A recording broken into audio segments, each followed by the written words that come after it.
कल्पितमासनं हिमजलै स्नानं च दिव्याम्बरं नानारत्नविभूषितं मृगमदा मोदाङ्कितं चन्दनं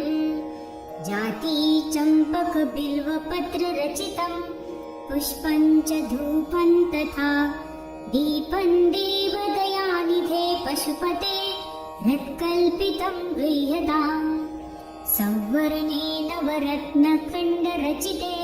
पात्रधृतं पायसं भक्षं पञ्चविधं पयोदधियुतं रम्भाफलं पानकं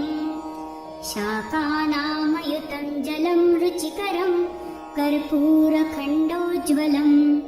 ताम्बूलं मनसा मया विरचितं भक्त्या प्रभो स्वीकुरु छत्रं चामरयोर्युगं व्यजनकं चादर्शकं निर्मलं वीणाभैर्मृदङ्गकाहलकला गीतं च नृत्यं तथा साष्टाङ्गप्रणतिस्मृतिर्बहुविधा हेतत्समस्तं मया सङ्कल्पेन समर्पितं तव विभो पूजां गृहाण प्रभो आत्मा त्वं गिरिजामति सहचरा प्राणः शरीरं गृहं पूजा ते विषयोपभोगरचना निद्रा समाधिस्थितिः सञ्चारः पदयो प्रदक्षिणविधि स्तोत्राणि सर्वा गिरो यद्यत् कर्म करोति तत्तदखिलं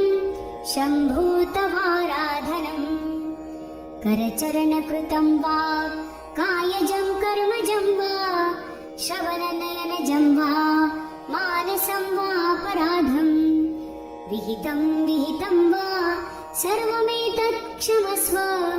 जय जय करुणाब्धे श्रीमहादेव शम्भो